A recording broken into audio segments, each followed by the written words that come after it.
Welcome to the Jill on Money Call of the Week. We're presented by Marcus by Goldman Sachs. If you've got any sort of financial question, anything percolating, maybe from your taxes, maybe you've done your taxes, maybe it's an investment question, a real estate question, we'd love to hear from you. Our email address is askjill@jillonmoney.com, askjill@jillonmoney.com. Greg sent us an email, and that's how we got him on the phone today. Greg's calling from Colorado. Hello there. What can we do for you, Greg? You can get rid of the snow for one thing. Uh-oh. Come on now. It rained all week in New York, and the funniest thing about that, I was in a cab, and he says, well, at least it's not snow. And I said, oh, I'd like snow. He goes, no, you wouldn't. So now you're telling me, no, I wouldn't. Okay. You live in Colorado, dude. I mean, people from Colorado do not usually complain about snow. Well, I guess the skiers don't, but the ones that shovel their driveway do, I guess. What's going on, Greg? So, in my message, I had said that I'm 65. I'm going to be retiring at the end of the year. We have just recently sold 2 properties that we were using for rental properties. And I guess the question that one we lost money on, the other one we made a profit on, and it was enough that we could pay off our primary residence. Mm-hmm. And so I was wondering, would it be more beneficial to go ahead and pay off the mortgage on our primary residence, or would it be better to use that money and invest it and continue with the mortgage? Okay, let's go through a few of the details. Sure. Primary residence, how much is it worth approximately? Well, so I would estimate between $550,000 and $600,000. Okay. How much remains on the outstanding mortgage? About $300,000. What's the interest rate on that mortgage? It's about 4.1. Okay. The net that you received from selling those 2 rental properties, how much money is there? There was about $330,000. You're retiring at the end of this year. Tell me what you have saved for retirement. How are you floating this retirement? Because you sound young, and 65 means that you could live like 20, 25 years, maybe 30. So how much money have you saved already for retirement? Well, independent of that money, about $1.2 million. I've got a military pension from 2 of my employers. I have 2 kind of smaller pensions. One is $1,000. So the military pension is about $5,000 a month. The pension from one employer is about $1,000 a month, and the pension from the other employer is about $2,000 a month. Holy smokes, man! You're like swimming in money. You got $8,000 a month coming in, and that doesn't include any Social Security? That's correct. That's great. How much do you think you need to live on? Probably about $8,000 a month. Okay, no, that's cool. We're about at $10,000 right now, but then if we pay the house off, I gotcha. And how old is your spouse? She's also 65. Okay. Did you ever look at your Social Security benefit? Are you entitled to Social Security, each of you? So I think my Social Security benefit is about $2,400 a month, mm-hmm. and hers. Well, she was a stay-at-home mom, so she'll get half of yours.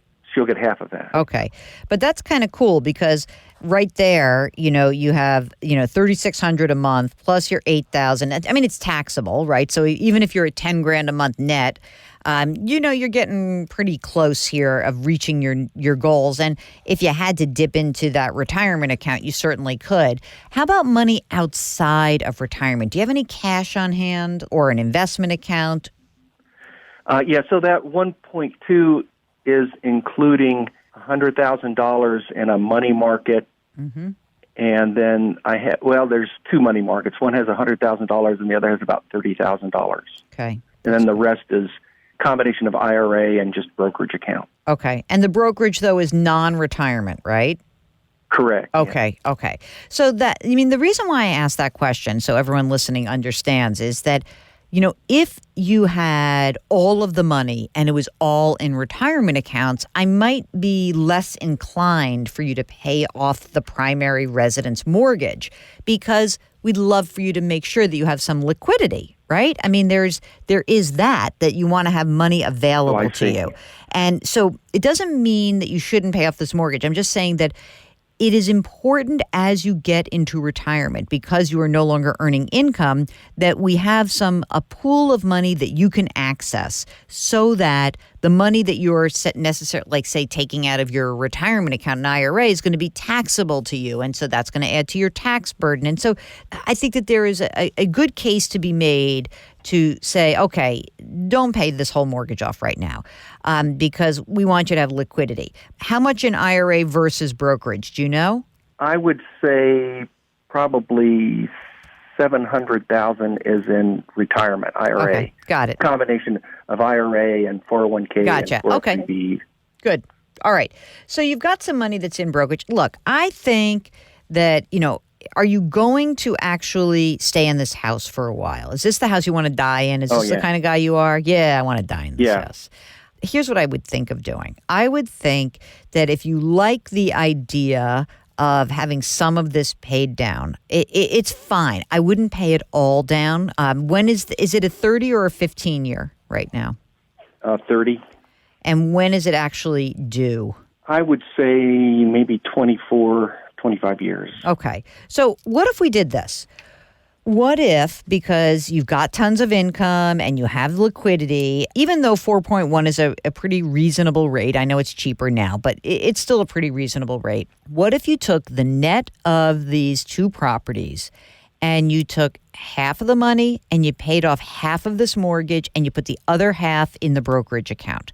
And then we see what the tax liability is really going to be. You see how your cash flow goes. You kind of see whether or not you guys feel like you are, kind of living well. You'll shave years off of this, right? But you will give yourself the opportunity to also have liquidity and understand what retirement needs really are going to be versus just, pulling it out of the air, right? So in that respect, normally I would say, don't pay it off. But I do feel like because you have so much income, it might give you some peace of mind to pay some of that off. So I'm okay with that. I just don't want you to sink the whole net proceeds into the mortgage pay down. How does that sound? Okay. That sounds great. No, that's good advice, I think. You think you might work a little bit in retirement or not? I was thinking so. I haven't really found anything that I would like to do, but I also, wouldn't mind donating my time, without income, because, like I say, I think financially we'll be able to do that. Yeah, I think so too. I think you might get bored, so that's the only reason why I was asking. So, if you've been working your whole life and then going from a lot to a nothing is hard. So keep your eyes open. Go shovel some snow. Good luck to you, and thanks so much for calling. Thank you so much for your advice. Thank you. Take care. Okay, that's the call of the week. If you have a financial question, just give us a holler. Send an email to askjill@jillonmoney.com or go to the website, jillonmoney.com. You can click the Contact Us button right there. Oh, by the way, while you're there, sign up for our free newsletter. It's free. Why not? We drop new episodes of Jill on Money every Tuesday and Thursday, and you can download the show anywhere that you get your podcasts. Apple, Google Play, radio.com, Stitcher, wherever. Our music is composed by Joel Goodman. Mark Talercio is our executive producer. We're distributed by Cadence 13, and our show is presented by Marcus by Goldman Sachs. See you next week.